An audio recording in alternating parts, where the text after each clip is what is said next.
आज के वीडियो का जो टॉपिक है वो है balance of payment always balances. और ये क्वेश्चन एग्जाम में हर बार पूछा जाता है कि क्यों ऐसा कहा जाता है कि बैलेंस ऑफ पेमेंट हमेशा बैलेंस हो जाता है। तो बहुत ही इंपॉर्टेंट क्वेश्चन है, तो ये वीडियो को लास्ट तक देखिएगा ताकि आप भी एग्जाम में अच्छे से लिख सकें। अगर आपको मेरे वीडियोस पसंद आ रहे हैं तो प्लीज़ अपने फ्रेंड्स का जरूर शेयर करिएगा ताकि वो लोग भी अच्छे से पढ़ सके। तो चलिए आज स्टार्ट करते हैं आज का वीडियो, जिसका टॉपिक है balance of payment always balances. देखिए, हम लोग जो अकाउंटिंग करते हैं वो डबल एंट्री अकाउंटिंग सिस्टम करते हैं, वो तो आपको पता ही होगा। और डबल एंट्री अकाउंटिंग सिस्टम में हर एक डेबिट के सामने उतना क्रेडिट होता ही है, तभी वो अकाउंट टैली होता है। तो वही लिखा है, ध्यान से समझिएगा।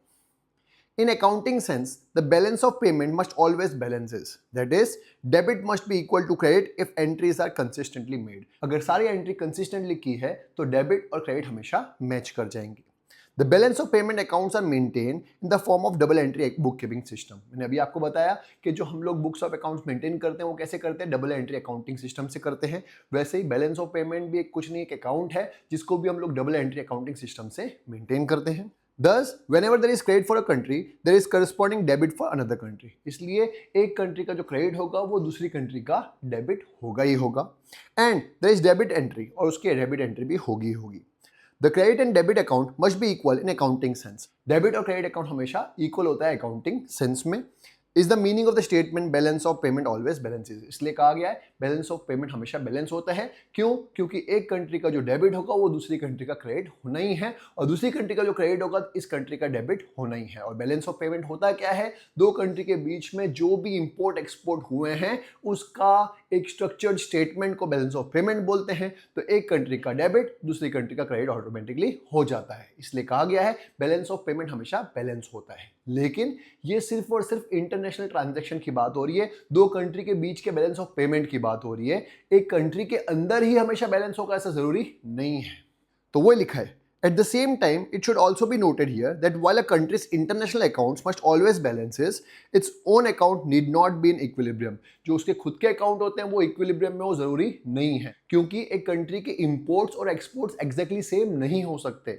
जब इंपोर्ट ज्यादा होते हैं एक्सपोर्ट कम होते हैं तो डेफिसिट आना ही है, और जब एक्सपोर्ट ज्यादा होते हैं इंपोर्ट्स कम होते हैं तो सरप्लस भी आना ही है। जब एग्जैक्टली इंपोर्ट और एक्सपोर्ट सेम हो जाते हैं तब हम लोग बोल सकते हैं वो इक्विलिब्रियम में हो, लेकिन ऐसा कभी हो ही नहीं सकता हर एक कंट्री के इंपोर्ट और एक्सपोर्ट सेम ही हो। जैसे हमारे देश की बात करें तो हमारे एक्सपोर्ट्स कम होते हैं इंपोर्ट ज्यादा होता है, इसलिए हमारे कंट्री के बैलेंस ऑफ पेमेंट हमेशा डेफिसिट में रहती है। तो वो लिखा हुआ है। Thus, for example, if a country has a debit balance on current account, मतलब अगर करंट अकाउंट में डेबिट बैलेंस है, इसका मतलब क्या है?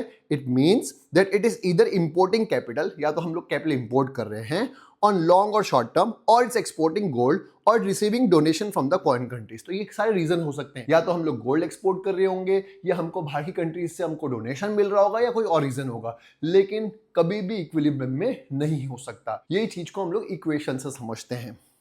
तो देखो अभी आपको इक्वेशन दिख रही होगी। It may be express symbolically as follows, B is equal to R minus P, जहां पे बी क्या है? Balance of payment. आर क्या है? Receipts from foreigners. फॉरेनर्स मतलब यहाँ पे फॉरेन कंट्री से जो भी हमको रिसीट आती है सब कुछ आ गया, मतलब जो फॉरेनर्स इंडिया में आके खर्चा करते हैं, जो हमको पैसा देते हैं, वो सारी रिसीट्स हैं। P is payment made to foreigners, और पी क्या है? जो हम लोग हमारे देश पेमेंट करता है किसको? फॉरेनर्स को, वो क्या है? पी है। तो बैलेंस ऑफ पेमेंट क्या है? R minus P, receipts minus payments, जिसको सिंबॉलिकली बोल सकते हैं इफ बी जीरो। अगर बी जीरो आया इसका मतलब क्या हुआ? आर और पी सेम ही है, जैसे रिसीट्स और पेमेंट्स दोनों सेम ही हैं, तो हम लोग बोल सकते हैं इक्विलिब्रियम में। तो वो लिखा हुआ है if B zero the balance of payment is in equilibrium. B is positive, अगर बी पॉजिटिव आया इसका मतलब हमारे रिसीट्स ज्यादा है, इसका मतलब क्या है? हम लोग सरप्लस सिचुएशन में है, हमारे एक्सपोर्ट ज्यादा है इंपोर्ट्स कम है। तो वो लिखा हुआ है if B is positive the balance of payment is in surplus. और in the same way if B is negative, B अगर नेगेटिव है इसका मतलब हमारे पेमेंट ज्यादा है रिसीट्स कम है, तो हम लोग डेफिसिट में है। तो वो लिखा हुआ है if B is negative the balance of payment is in deficit. Easy. तो balance of payment always balances का मतलब आप समझ गए होंगे। जब हम लोग इंटरनेशनल अकाउंटिंग ट्रांजैक्शन की बात करते हैं तो एक कंट्री की जो डेबिट होती है वो दूसरे कंट्री की करस्पॉन्डिंग क्रेडिट बनती है। द सेम वे दूसरी कंट्री की जो डेबिट होती है हमारे कंट्री की करस्पॉन्डिंग क्रेडिट बनती है, तो वो हमेशा बैलेंस रहता है क्योंकि डबल एंट्री अकाउंटिंग सिस्टम है। लेकिन जब इंटरनली बात करें, एक देश के अंदर के बैलेंस ऑफ पेमेंट की बात कर रहे हैं, तो वो हमेशा इक्विलिब्रियम में नहीं होता है, वो सरप्लस, डेफिसिट या इक्विलिब्रियम तीनों में से कुछ भी हो सकता है। जहां पे एग्जैक्टली इक्विलिब्रियम होना, दैट इज रिसीट्स और पेमेंट्स दोनों सेम होना या एक्सपोर्ट्स और इंपोर्ट सेम होना, वो बहुत ही कम पॉसिबिलिटी है, ऐसा नहीं होता जनरली। हमारे जैसे कंट्री के लिए, जैसे इंडिया है, उनका इंपोर्ट ज्यादा होता है, एक्सपोर्ट्स कम होते हैं, इसलिए हम लोग हमेशा डेफिसिट में रहते हैं। और ऐसी कंट्री जिसके एक्सपोर्ट्स ज्यादा होते हैं, इंपोर्ट्स कम होते हैं, तो वो हमेशा सरप्लस में रहते हैं। सिंपल है। मुझे उम्मीद है आपको समझ में आया होगा balance of payment always balances का मतलब क्या है। अगर आपको कोई डाउट हो तो प्लीज नीचे कमेंट में जरूर लिखिएगा, और अगर आपको मेरा वीडियो अच्छा लगा हो तो अपने फ्रेंड्स के साथ जरूर शेयर करिएगा, और सब्सक्राइब करना भूलिएगा मत। बेल आइकॉन जरूर दबा दीजिएगा ताकि नेक्स्ट वीडियो का नोटिफिकेशन आपके पास आ जाए। मिलते हैं नेक्स्ट वीडियो में। बाय।